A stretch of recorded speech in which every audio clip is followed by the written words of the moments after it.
Hello दोस्तों, Netflix पर 4 episode की मिनी सीरीज काफ़ी दिनों से नंबर 1 पर चल रही है, जिसका नाम है एडोलेसेंस, जिसको हिंदी में कहते हैं किशोरावस्था। और इसके बारे में भारत में बड़े बड़े फिल्म मेकर्स जो है इसको रिकमेंड कर रहे हैं दर्शकों को देखने के लिए। हंसल मेहता से लेके अनुराग कश्यप तक इसके तारीफ में कशीदे पड़ रहे हैं। मैंने इसको बहुत पहले देख लिया था क्योंकि एक और डायरेक्टर ने इसको रिकमेंड किया था, डार्क सीरीज बनाने वाले डायरेक्टर जो हैं, तभी मैंने इसको देख लिया था और इस पर वीडियो भी बना दिया था। लेकिन बहुत सारे लोगों तक वीडियो पहुंचा नहीं क्योंकि बहुत सारे लोगों ने ये सीरीज देखी नहीं थी। तो इसके उन पक्षों के बारे में भी बात कर लेते हैं जो मैं नहीं कह पाया था। उस टाइम पे जो बात ज़्यादा हो रही थी कि ये 1 टेक शॉट वाली, लंबे लंबे सीन्स वाली, बिना कट वाली सीरीज़ है, और ऐसे इसके टेक्निकलिटीज़ में जा रहे थे लोग। एक्टिंग की तारीफ़ें की जा रही थी कि जो लड़का है 13 साल का ओवेन कूपर, उसने क्या कमाल की एक्टिंग की है। उसका पहला दिन था एक्टिंग का, पहला शॉट था, और उसके जो पिता का रोल किया है स्टीफन ग्राहम ने, क्या मज़ेदार रोल किया है उन्होंने, और बहुत तरह की बातें थी, ऐसी तारीफ़ें। लेकिन लोग इस सीरीज़ को देख के डरे हुए हैं। किन लोगों को ये सीरीज़ नहीं देखना चाहिए? देखना हर किसी को चाहिए। मैं तो ऐसा बिल्कुल नहीं कहूँगा कि किसी को नहीं देखना चाहिए, या जो कमज़ोर दिल वाले हैं, ऐसा बिल्कुल भी नहीं है, हर किसी को देखना चाहिए। लेकिन जो पेरेंट्स हैं जिनके बच्चे बड़े हो रहे हैं, टीनेज में जा रहे हैं, वो लोग सबसे ज़्यादा डरे हुए हैं और कह रहे हैं क्या वाकई में ऐसा है? मतलब कि कुछ भी अपने बच्चों को लेकर हमारे हाथ में नहीं है। तो ऐसा सोचना और कहना काफ़ी हद तक सही है। और इसी के आधार पर ये जो मिनी सीरीज़ है एडोलेसेंस, ये सस्पेंस थ्रिलर और हॉरर मूवी से हटते हुए एक साइकोलॉजिक थ्रिलर बन जाती है, क्योंकि इसमें बहुत ज़्यादा ट्विस्ट एंड टर्न्स नहीं है, इसमें बिल्कुल खून खच्चर नहीं है, और इसमें हॉरर तो बिल्कुल नहीं है कि अचानक दरवाज़ा कहीं धड़ाक से हुआ, चें चें की आवाज़ आई फिर डर गए, नहीं, वैसा कुछ भी नहीं है। पूरी तरह से साइकोलॉजी से खेलने वाली ये सीरीज़ है, और डरा के तो ये रखती है भाई साहब। इसमें आप उस सिर्फ लड़के की कहानी नहीं देखेंगे, उसके अलावा जो इसमें पुलिस वाला है उसके परिवार की भी कहानी है, और वो जहाँ पर पढ़ते हैं उस स्कूल की कहानी है। और वो तो एक छोटी सी चीज़ है, अपना जो समाज है इस समय वो पूरी तरह से इंटरनेट के, सोशल मीडिया के, स्मार्टफोन के कब्जे में है।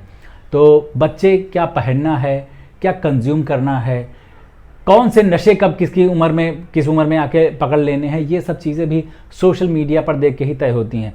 आजकल जितने ज़्यादा वल्गर मीम्स आप देख रहे हैं सोशल मीडिया पर, ख़ासतौर से इंस्टाग्राम पर, वो बनाने वाले बहुत ज़्यादा मात्रा में किशोर लड़के लड़कियां ही हैं। तो आप ये समझ सकते हैं कि वाकई सब कुछ अच्छा तो नहीं है, लेकिन मीम्स जो है वो चल जाता है। बुलिंग जो है, चाहे वो साइबर बुलिंग हो या ऑफलाइन जो स्कूलों में, घरों में, मोहल्लों में होने वाली बुलिंग है, उसका कितना बुरा असर पड़ सकता है लोगों के ऊपर, बच्चों के ऊपर, वो सब इसमें बहुत अच्छे से दिखाया गया है। और अगर माँ बाप ज़रा सा चूक जाएं, अगर रोज़ रिपोर्ट न लेने लगे और अगर ज़्यादा रिपोर्ट लेने लगे, बहुत महीन लाइन है, कितना उनको पर्सनल फ्रीडम देनी है, कहाँ पे जाके उनके हाथ पकड़ लेने हैं, कितना उन पे नज़र रखनी है, कितना उनको खुला छोड़ना है, ये सब चीज़ें डिफाइन ही नहीं हो पा रही हैं। इतना ज़्यादा बुरा हाल है। हालांकि मुझे लगता है कि वहाँ पर तो जहाँ वेस्ट में ये सब चीज़ें चल रही हैं, वहाँ पर लोगों के पास सोचने का भी टाइम है, ये कंटेंट बनाने का और देखने का भी टाइम है। अपने यहाँ ऐसा बिल्कुल नहीं। कहने को तो हम लोग कह सकते हैं कि विश्वगुरु हैं, हमारे यहाँ ऐसा कुछ नहीं होता, हमारे यहाँ रेप नहीं होते, हमारे यहाँ चाइल्ड पोर्नोग्राफी नहीं होती, हमारे यहाँ जो बच्चे हैं वो हिंसा का शिकार नहीं होते या हिंसा खुद नहीं करते हैं। तो कहने को हम सब कुछ कर सकते हैं, लेकिन इन सब चीज़ों में हम बहुत ज़्यादा ऊपर हैं। भले इसका डेटा टाइम टू टाइम ना आता हो या लोग इसको लेके सीरियस ना हो, लेकिन होता सब कुछ है अपने यहाँ, और बहुत ज़्यादा मात्रा में होता है। और लोग देखते हैं अपने आसपास मोहल्लों में बच्चों को हिंसक होते हुए देखते हैं, इसलिए बहुत ज़्यादा लोग डरे हुए हैं इसको देख के, और अपनी पेरेंटिंग पे ही शक करने लगे हैं कि भाई साहब हम जो कर रहे हैं अपने बच्चे के साथ वो सही है या नहीं। अभी तक सिर्फ ये लगता था कि बच्चों के सामने जो इससे उनके पेरेंट्स हैं, माँ बाप हैं, वो ज़्यादा लड़ाई झगड़ा करते हैं, दरवाजे से ज़ोर से झटका दे के बंद करते हैं, गाली वाली देते हैं, या उनके सामने मार पीट करते हैं, जो घरेलू हिंसा वगैरह होती है वो सब अगर वहाँ होती है उनकी उपस्थिति में, इन सब चीज़ों का बच्चों पर बुरा असर होता है। लेकिन अब जब वो घर से बाहर निकल गए, पेरेंट्स की नज़र से दूर, तब भी वो बुरी संगत में पड़ सकते हैं, बुली किए जा सकते हैं, जिसका उन पर बुरा असर पड़ सकता है, और फिर उसकी परिणति इस तरह के हादसों के रूप में हो सकती है। ये सब बहुत ज़्यादा डरावने वाला है। तो भाई साहब मैं तो ये कहूँगा कि फ़िल्म हर किसी को देखनी चाहिए। उसमें जो टर्म्स बताए गए हैं बुलिंग को लेके, उसमें जो पुलिस वाले का लड़का शेयर करता है इमोजीज़ के बारे में, अपना ज्ञान बांटता है अपने डैडी से, वो सब हर बच्चों को जानने की ज़रूरत है, ताकि आपको पता रहे, आप अवेयर रहें कि इंटरनेट की दुनिया में इस समय क्या हो रहा है।